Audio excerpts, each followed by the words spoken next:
जनसभाओं की चकाचौंध के तले मुफलिसी के अंधेरे को रौंदा जाता है। इंडिया की गगनचुंबी इमारतों से भारत के बेघरों के आंसुओं को छिपाया जाता है। मैं खिलाफ नहीं हूं किसी के, लेकिन हर बार दोष दूसरे पर ही क्यों थोपा जाता है।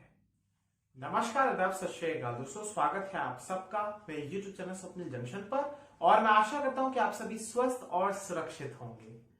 दोस्तों, आज की इस वीडियो में मैं आपके सामने जो कविता लेकर आया हूं, इस कविता को लिखने की वजह और इसका उद्देश्य दरअसल यह है कि जब मैं कल इस कविता को बैठकर लिख रहा था, सोच रहा था कुछ कि आखिर इस कविता को या एक कविता को किस प्रकार से डेवलप करूं, तो कहीं ना कहीं मेरे दिमाग में इस बात को लेकर लगातार विचार आ रहे थे कि हमारे देश के भीतर दरअसल 3 वी यानी विचारधारा, विचार और विपक्ष, इनकी शून्यता आ गई है।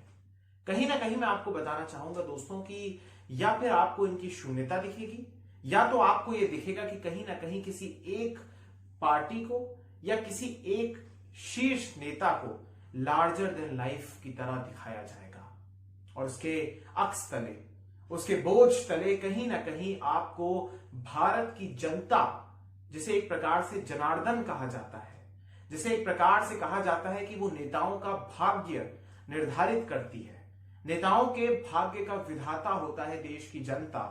लेकिन देश की जनता के असली मुद्दे और उन्हें कौन कौन से कष्ट हैं, उनके दुख क्या हैं, कहीं ना कहीं वो किसी एक शीर्ष नेता के लार्जर देन लाइफ पोर्ट्रे के तले दब कर रह जाते हैं। यहां पर दोस्तों, जब मैंने जिक्र किया विपक्ष का, तो कहीं ना कहीं आप ये भी समझिए कि विपक्षी नेता के या फिर जितने भी हमारे देश के भीतर राज्य हैं या अलग अलग जो क्षेत्र हैं, वहां पर मौजूद क्षत्रप जितने भी हैं, जो क्षेत्र पर एक प्रकार से अपना दबदबा रखते हैं या उनका प्रभाव होता है, वो कहीं ना कहीं आज की इस डेट में, मौजूदा समय में सत्ता से सवाल नहीं करते। उनके अपने निजी कारण होते हैं।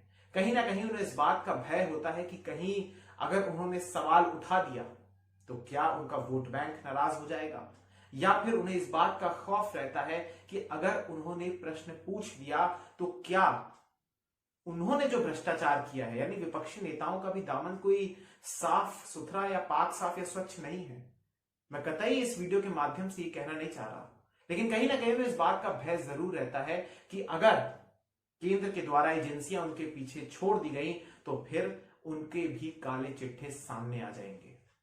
अपने अपनी सहूलियतों के अनुसार, अपनी अपनी परिस्थितियों को देखते हुए और कहीं ना कहीं सिर्फ स्वयं को ही फायदा पहुंचे तभी कोई विपक्ष का नेता भी सवाल करता है, ये भी आप जान लीजिए। जहां बात मैंने विचारों और विचारधारा की करी, तो विचारों की बात तो मैं निजी लोगों के संदर्भ में कह रहा हूं, क्योंकि हर एक व्यक्ति के पास, आप जो इस वीडियो को देख रहे हैं, आपके पास एक विचार जरूर होना चाहिए, अन्यथा आप आगे जाके संकट में आ सकते हैं। अगर आपके पास विचार नहीं है तो फिर आप वाकई मानिए, यकीन मानिए कि आप सफल नहीं हो पाएंगे और कहीं ना कहीं आपको मूर्ख बनाया जाएगा।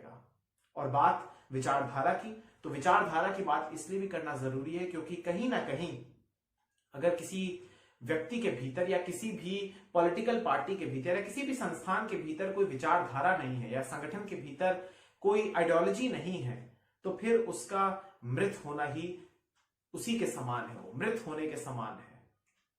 एक बात दोस्तों मैं आपको बताना चाहूंगा कि इस देश के भीतर विचारधाराओं का, या यूं कहिए कि डिफरेंस ऑफ ओपिनियन जरूर होना चाहिए, क्योंकि अगर किसी देश के भीतर या किसी समाज के भीतर या परिवार के भीतर भी अगर डिफरेंस ऑफ ओपिनियन नहीं रहता है, तो फिर कहीं ना कहीं उसमें विकास होने की जो तमाम अपेक्षाएं होती हैं वो कहीं ना कहीं समाप्त हो जाती हैं। फिर वो एक ही ढर्रे पर चलता है और सिर्फ एक प्रकार से उसका कंपैरिजन, उसकी तुलना आप तानाशाही से कर सकते हैं। फिर वो लोकतंत्र या प्रजातंत्र की श्रेणी में नहीं आता है। बहरहाल दोस्तों, आज की इस वीडियो में मैं आपको जिस कविता के साथ जोड़ने जा रहा हूं, इस कविता पर आना चाहूंगा और अब बिना किसी समय को और ज्यादा समय को बर्बाद ना करते हुए मैं आपके साथ अब इस कविता को जोड़ना चाहूंगा। तो कृपया करके मेरा आपसे निवेदन है कि आप इस वीडियो को अंत तक जरूर देखिएगा दोस्तों, और इस कविता को महसूस जरूर कीजिएगा। मैं किसी एक की कहानी क्या सुनाऊं, यहां तो जरूरतमंदों की फहरिस्त बहुत लंबी है। चुनावी राज्यों में बड़ी बड़ी रैलियां, रोड शो कर रहे बाकियों में नौबत तालाबंदी की है। वापस लौटता हूं उन नागरिकों पर जिनके दुखों और कष्टों की अनंत सूची है। माननीय, जरा खुद के गिरेबान में झांक कर देखिए, क्या चुनाव के बाद किसी की खबर तक पूछी है? संविधान में उल्लेखित अधिकारों को अगर विधिवत सभी को दे दिया जाए तो देश संवर जाएगा। जब बात करो अधिकारों की तो दायित्वों की बात करते हैं। बेचारा ज्यादतियों का शिकार हुआ व्यक्ति तो जीते जी ही मर जाएगा। किसान 4 महीने से सड़कों पर है।